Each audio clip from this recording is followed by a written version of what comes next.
So students, अभी तक हम लोगों ने समझे various uses of definite and indefinite articles, जहाँ पे हम लोगों ने समझा कि definite indefinite articles that is A and the का यूज हम लोग किन वर्ड्स के साथ करेंगे और किन वर्ड्स के साथ नहीं करेंगे। अब इस वीडियो में हम लोग करेंगे omission of articles. Now what is omission of articles? Omission of articles का मतलब है कि वो नाउन्स जिनके साथ हम लोग ए एंड द का यूज नहीं करते, यानी कि वैसे सेंटेंसेस जहां पर हमें ए एंड द अगर दिया गया है तो हम उसका यूज नहीं करेंगे, उसे ओमिट कर देंगे। ठीक है जी। तो कौन से ऐसे वर्ड्स हैं, कौन से ऐसे नाउन्स हैं जिनके साथ ए एंड द नहीं लगता? तो सबसे पहले हम लोग देखेंगे आर्टिकल ए और एन किन वर्ड्स किन नाउन्स के साथ नहीं लगता।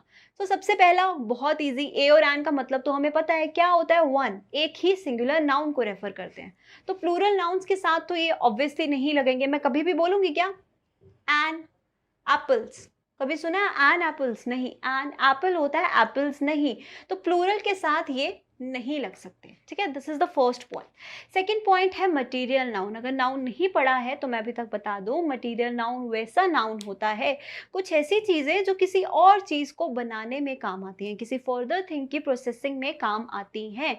जैसे मैं बात करूं वुड की। अब वुड को आप लोग किसके लिए यूज करते हो? फर्नीचर बनाने में या फिर वेरियस घर का इंफ्रास्ट्रक्चर बनाने में। दैट मीन्स वो किसी और चीज के बनने में हेल्प करता है, एज मटेरियल काम करता है। तो वैसी चीजें जो मटेरियल के तौर पर यूज की जाती हैं, सामान के तौर पर यूज की जाती हैं, उनके नाम को हम लोग क्या कहते हैं? Material noun. और मटेरियल नाउन अनकाउंटेबल नाउन्स होते हैं। अनकाउंटेबल नाउन्स यानी कि हम उन्हें 1 2 3 4 में नहीं गिन सकते। और ए और एन की बात अगर मैं करूं तो इसका मतलब तो 1 है, तो ये अनकाउंटेबल नाउन के साथ लग ही नहीं सकता। फॉर एग्जाम्पल मैं कुछ ऐसा लिखूं, अगर इट इज अ गोल्ड। ठीक है, मैं बोलूँ इट इज अ गोल्ड, ये एक सोना है। कभी सुना है, कभी दुकान में सोना खरीदने गए हो तो कभी बोलते हो एक सोना दे दो, दो सोना दे दो, मुझे आज 4 सोना चाहिए? नहीं बोलते ना, आप लोग उसकी क्वांटिटी की बात करते हो, ना कि नंबर की बात। इसीलिए हम लोग यहाँ पर ए का यूज नहीं करेंगे, इसको यहाँ से ओमिट कर देंगे। Get it?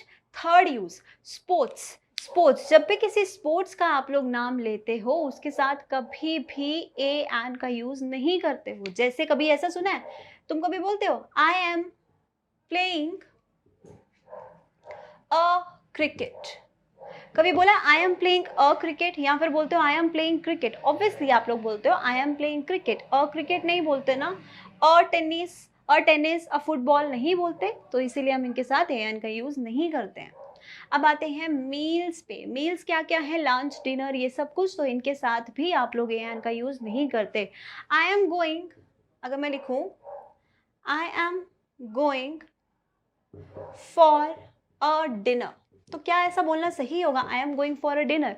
या फिर ऐसा बोलना सही होगा I am going for dinner? जी हाँ, I am going for dinner होता है, I am going for a dinner नहीं हो। नाउ नेक्स्ट आता है सब्जेक्ट। सब्जेक्ट यानी कि जो सब्जेक्ट्स आप लोग पढ़ते हो, हिंदी, इंग्लिश, मैथमेटिक्स, साइंस, ये सारे सब्जेक्ट्स आप लोग पढ़ते हो, तो इनके नाम के साथ भी आप लोग ए या एन का यूज नहीं बोलते। कभी बोलते हो I am studying a science, I am studying an English? नहीं बोला ना, I am studying science, I am studying mathematics, है ना?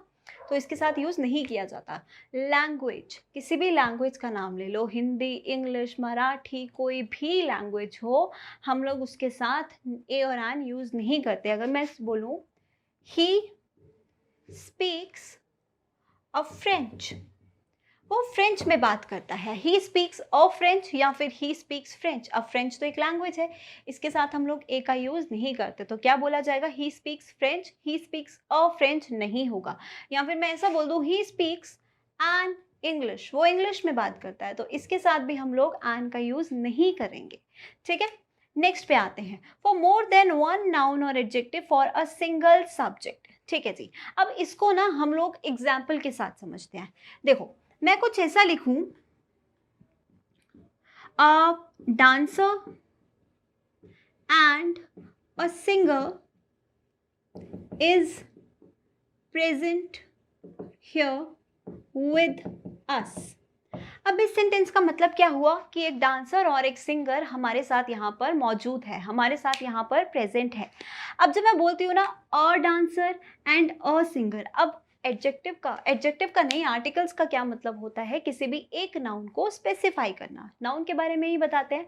जब मैंने बोला a dancer, a singer, that means एक डांसर है जो एक अलग पर्सन है और एक सिंगर है जो एक अलग पर्सन है, तो मैं क्या बोलूँगी, a dancer and a singer are present here with us. Are क्यों बोला, क्योंकि एक डांसर एक पर्सन हो गया और दूसरा पर्सन कौन सा है, सिंगर।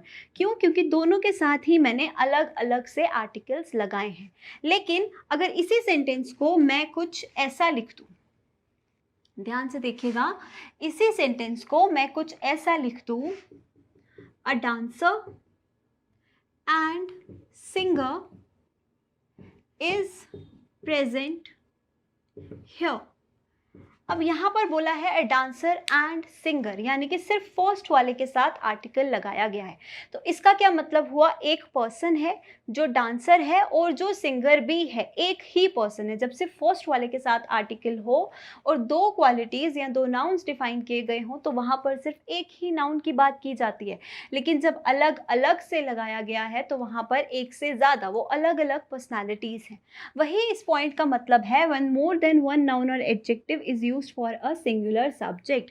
जब एक से ज़्यादा नाउन या एडजेक्टिव यूज रेफर करते हैं एक सिंगल पर्सन को, तो हम लोग दूसरे वाले के साथ, सेकंड वाले के साथ आर्टिकल नहीं लगाते। हम लोग किसके साथ लगाते हैं, सिर्फ फर्स्ट वाले के साथ। सो आई होप अभी तक आपको यहाँ तक क्लियर हो गया होगा omission of article a and N.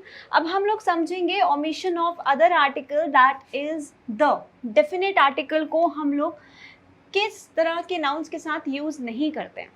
So at first आप लोग देख सकते हैं स्पोर्ट्स, तो जैसे कि हम लोगों ने यहाँ पे समझा था कि किसी भी स्पोर्ट्स के नेम के साथ, लाइक क्रिकेट, फुटबॉल, इन सब स्पोर्ट्स के नेम के साथ हम लोग कभी भी आर्टिकल ए एन का यूज़ नहीं करते। उसी तरीके से आर्टिकल द का यूज़ भी इनके साथ नहीं किया जाता। नेक्स्ट आते हैं लैंग्वेज। लैंग्वेज हम लोगों ने यहाँ भी समझा, the Hindi, the English, I can say the Urdu, the French, the Russian नहीं बोला जाता। ठीक है जी। कई बार अक्सर आप लोगों ने सेंटेंसेस में देखा होगा कि लिखा गया है द इंग्लिश। ठीक है जी। अब ये इंग्लिश वर्ड यहाँ पर इंग्लिश लैंग्वेज को रेफर नहीं करता है। जब भी हम द इंग्लिश लिखते हैं या फिर द फ्रेंच लिखते हैं, ठीक है, कुछ ऐसे तरीके से अगर आप लोगों ने वर्ड्स देखे होंगे, तो इन वर्ड्स का मतलब ये नहीं है कि लैंग्वेज के साथ द लग रहा है। इसका मतलब ये है, द इंग्लिश का मतलब होता है इंग्लिश बोलने वाले लोग, जैसे मैंने द प्लस एडजेक्टिव बताया था आपको, बस उसी तरीके से। द फ्रेंच का मतलब क्या है, फ्रेंच बोलने वाले लोग। तो ये लैंग्वेज की बात नहीं कर रहा है, ये पीपल की बात कर रहा है। ठीक है। नेक्स्ट आते हैं मील्स पे। लंच हम लोग कभी नहीं बोलते the lunch, the dinner, the breakfast नहीं बोला जाता। ठीक है। उसके बाद डेज एंड मंथ्स, कभी डेज एंड मंथ्स के साथ द लगाया है, कभी बोला है I meet you on the Monday, I meet you in the January, कभी बोला है ऐसा, नहीं बोला ना। दैट मीन्स मंथ्स और डेज के साथ हम लोग आर्टिकल द का यूज़ नहीं करते हैं। उसके बाद सब्जेक्ट, जैसे हम लोगों ने यहाँ भी पढ़ा था, हम सब्जेक्ट के साथ an English, a mathematics, a science नहीं बोलते। तो यहाँ पर भी सब्जेक्ट के साथ हम लोग द का यूज़ नहीं करते हैं। The mathematics, the science, the physics नहीं बोला जाता। Get it. उसके बाद बात आती है words like death, life, love, money, science, society. इन वर्ड्स के साथ हम लोग जनरली, जब नॉर्मली इन वर्ड्स का यूज़ होता है, हम लोग द का यूज़ नहीं करते हैं।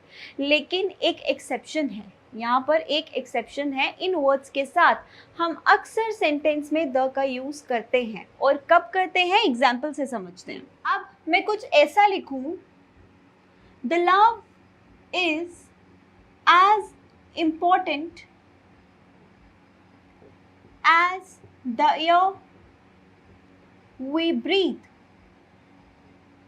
And let's see with one more example. The love of a mother is incomparable. Sentence number 2, sentence number 1, you can see 2 sentences, और दोनों ही सेंटेंसेस में वर्ड लव का यूज हुआ है, और दोनों ही में आपने नोटिस किया होगा कि मैंने दोनों के साथ द का यूज किया है। नाउ टेल मी, क्या ये सेंटेंसेस सही हैं? देखो, जब भी इन वर्ड्स की बात इन जनरल सेंस होती है, लाइफ यानी कि जिंदगी, डेथ यानी कि मौत, लव प्यार, मनी पैसा, इनकी हम लोग जनरल सेंस में बात करते हैं, उस वक्त हम इनके साथ द नहीं लगाते। लेकिन जब हम इन वर्ड्स को स्पेसिफाई करके बताते हैं, जैसे फर्स्ट सेंटेंस में हम देखें, the love is as important as the air we breathe, प्यार उतना ही इम्पोर्टेंट है जितना हमारे लिए सांस लेने के लिए हवा इम्पोर्टेंट है। अब क्या यहाँ पर प्यार को कुछ स्पेसिफिक वे में बोला गया? प्यार का वही मतलब बताया गया जो जनरल सेंस में उसका होता है, तो उस वक्त हम इसके साथ द का यूज नहीं करेंगे। सेंटेंस करेक्ट क्या होगा? Love is as important as.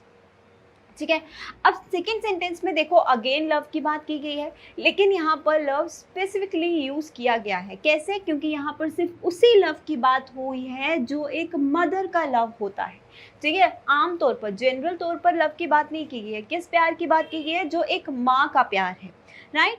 तो क्या बोला जाएगा? The love of a mother. क्योंकि लव के साथ द क्यों लगा? क्योंकि ये उस लव की बात कर रहा है, उस प्यार की बात कर रहा है जो सिर्फ एक मदर का है, उस वक्त हम इसके साथ द का यूज करें। सो अब आ जाते हैं नेक्स्ट पॉइंट पे, जो है वर्ड प्लेस। अब प्लेस यानी कि कोई भी जगह।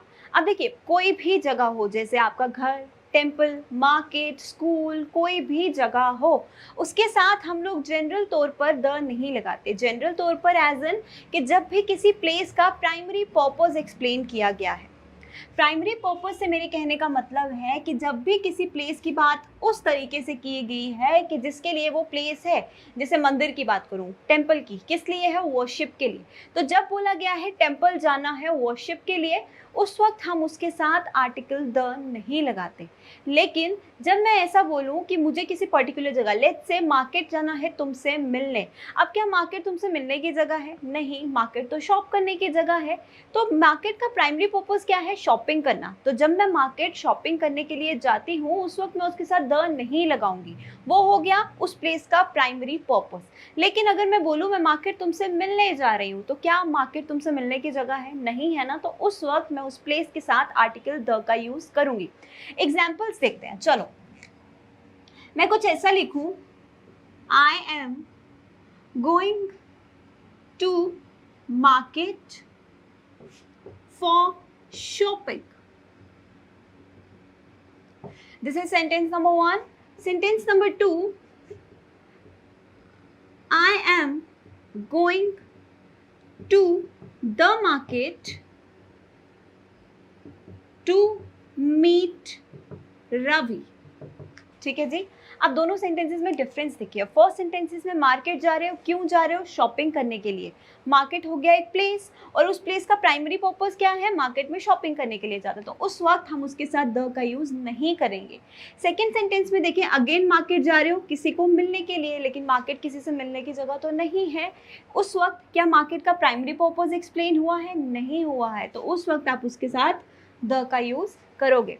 तो जनरली हम प्लेस के साथ आर्टिकल द का यूज नहीं करते, ठीक है।